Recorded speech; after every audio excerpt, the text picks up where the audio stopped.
जय श्री कृष्णा। राधे राधे दोस्तों। दुखों की धूप में तू छाव बनकर आया है। मेरी तकलीफ को तूने हर बार अपनाया है। कैसे करूं मैं तेरा शुक्रिया मेरे श्याम बाबा। तूने ही तो मुझ कंकर को हीरा बनाया है। दोस्तों, वीडियो शुरू होने से पहले श्याम बाबा के लिए कमेंट में जरूर लिख दीजिए जय श्री श्याम। दोस्तों, अगर आप श्याम प्रेमी हैं तो आपके मन में भी ये सवाल आता होगा कि श्याम बाबा को इत्र कितने चढ़ाने चाहिए। श्याम बाबा को एक इत्र चढ़ाना चाहिए, श्याम बाबा को दो इत्र चढ़ाने चाहिए, या फिर श्याम बाबा को तीन इत्र चढ़ाने चाहिए। आज मैं आपको बताऊंगी कि श्याम बाबा को इत्र कितने चढ़ाने चाहिए और क्या तरीका है। इस वीडियो में आपको बताएंगे, तो वीडियो को आखिर तक जरूर देखिएगा।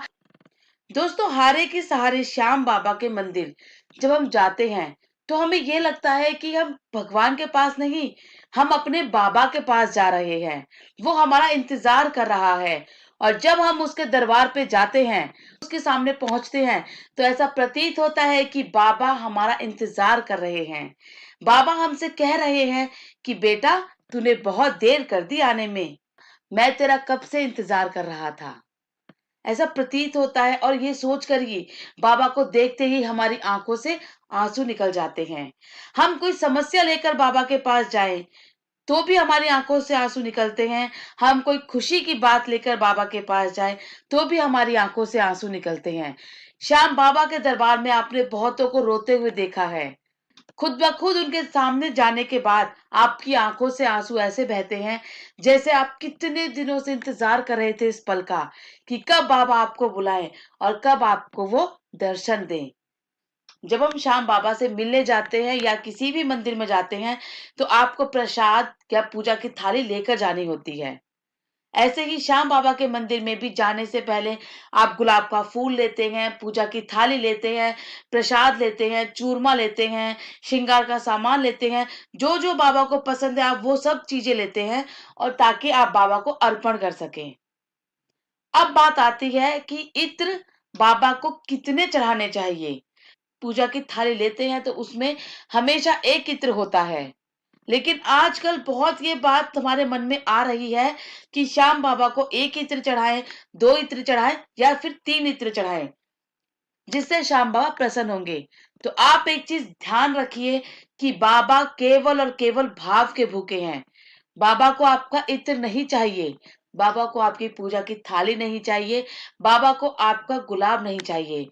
बाबा को चाहिए केवल और केवल भाव, श्रद्धा। जो आप दिल से उसको अर्पण कर रहे हैं, वही उसको जाकर लगता है, और वही पुकार वो सुनकर तुम्हें आशीर्वाद देते हैं। कहते हैं ना, तेरा तुझको अर्पण क्या लागे मेरा। जो उसने हमें दिया है, अगर उसका थोड़ा सा हिस्सा भी हम उसे अर्पण कर दें तो क्या जाता है। हमारे मन को संतुष्टि मिलती है कि हमने बाबा को श्रृंगार चढ़ाया, हमने बाबा को इत्र चढ़ाया, या हमने बाबा को माला चढ़ाई। लेकिन उसमें देखा जाता है आपका भाव। दोस्तों, पूजा की थाली हर तरीके की आती है। 100 रुपए की भी आती है, 50 रुपए की भी आती है, 500 रुपए की भी आती है। लेकिन हर इंसान अपनी सामर्थ्य अनुसार वो पूजा की थाली भगवान को अर्पण करता है। दोस्तों, अब सबसे बड़ी बात आती है कि श्याम बाबा को इत्र कितने चढ़ाने चाहिए। तो मैं आपसे हमेशा एक ही बात कहूंगी कि श्याम बाबा को आप श्रद्धा का इत्र चढ़ाइए। श्याम बाबा आपके इत्र के भूखे नहीं हैं। वो आपसे ये नहीं कहते कि तू इत्र चढ़ा, उसके बाद ही मैं तेरा काम करूंगा। नहीं, वो ये चाहते हैं कि आप दिल से उनसे अर्जी लगाएं, और वो आपकी उस अर्जी को तुरंत स्वीकार करते हैं।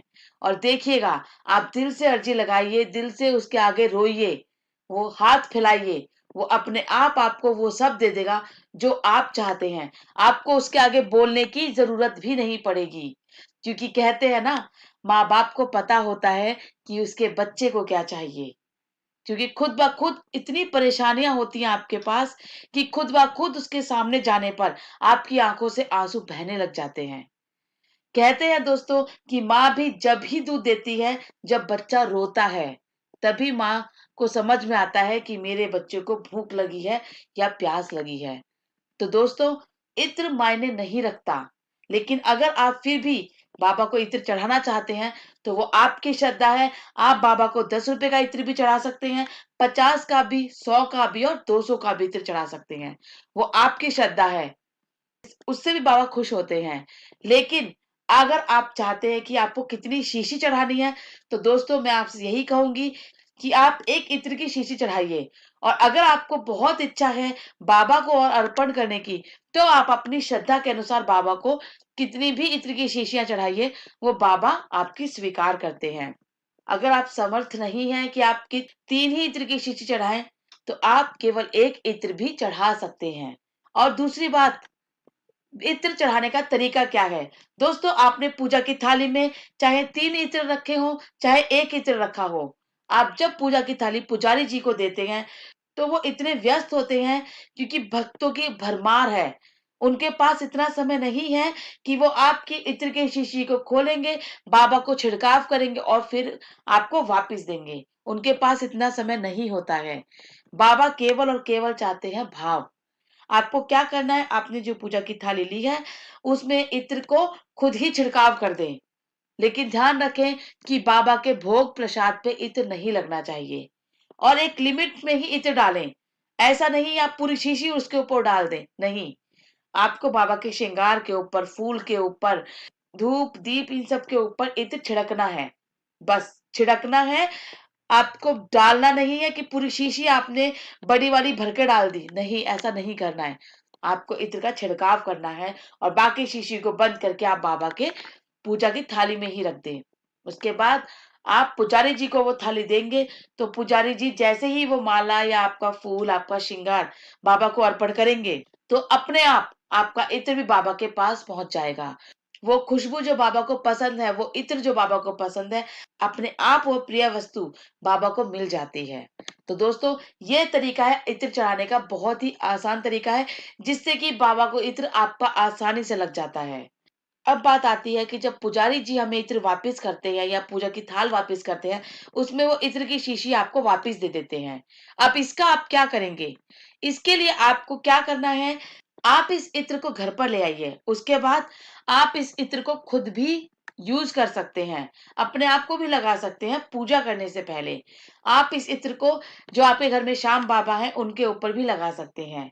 क्योंकि दोस्तों, जब भी हम किसी मंदिर जाते हैं, वहां से हमें प्रसाद मिलता है, तो हम बहुत जल्दी से खा लेते हैं कि जी प्रसाद है, इसे तो ग्रहण करना होगा। तो इत्र भी तो बाबा का ही प्रसाद है। इत्र भी तो बाबा के चरणों से लगकर बाबा को छूकर आया है। तो वो भी तो बाबा ने आपको प्रसाद दिया है। तो आप इत्र को इधर उधर ना फेंके। जो मंदिर से आपको इत्र मिला है, श्याम बाबा के मंदिर से, उस इत्र को आप पूजा करने से पहले अपने ऊपर लगा लें, या आप चाहे तो श्याम बाबा को भी लगा लें। क्योंकि श्याम बाबा चाहे घर में हो, चाहे खाटू श्याम मंदिर में हो, चाहे चुलकाना धाम में हो, श्याम बाबा एक ही है। तो आप इत्र की शीशी को उनको भी लगा सकते हैं, जब तक वो खाली ना हो जाए। तो ये करना है आपको, जो मंदिर से मिलता है आपको इत्र। और दूसरी बात कि इत्र कितने चढ़ाने चाहिए, तो उसका जवाब आपको मिल चुका होगा कि इत्र श्याम बाबा को एक ही चढ़ाएं। अगर आपके मन में है, कोई भी आप मन्नत लेकर आए हैं, तो उस मन्नत को बोलते हुए भी वो इत्र आप फूलों पर डाल दें, श्रृंगार पर डाल दें, माला पर डाल दें, तो भी आपकी वो मनोकामना पूरी होती है। एक बात और है कि अगर आपको मन है कि नहीं मुझे चढ़ाने हैं, तो आप जरूर चढ़ाएं। तो जैसे कन्हैया मित्तल जी कहते हैं कि एक इत्र की शीशी आप बाबा को चढ़ा दें, और दूसरी इत्र की शीशी के लिए या तीसरी इत्र की शीशी के लिए आप बाबा को कह दें कि बाबा मेरा ये काम कर दो, मैं आपको फिर चढ़ाऊंगी या चढ़ाऊंगा। उसके बाद भी बाबा आपकी मनोकामना जरूर पूरी करते हैं। तो उसके बाद आप उस इत्र की शीशी को बाबा को चढ़ा सकते हैं। श्याम बाबा केवल और केवल भाव के भूखे हैं, इस बात का ध्यान रखें। अगर आपने श्रद्धा से, दिल से, मन से उन्हें याद किया है, उन्हें पुकारा है, तो वो अपने बच्चों की, अपने भक्तों की पुकार जरूर सुनते हैं। तभी तो उन्हें हारे का सहारा कहा जाता है, लखदार तार कहा जाता है। क्योंकि आप मांगते उनसे एक हो, वो देते हजार हैं। आप हारते एक बार हो, वो जिताते बार बार हैं।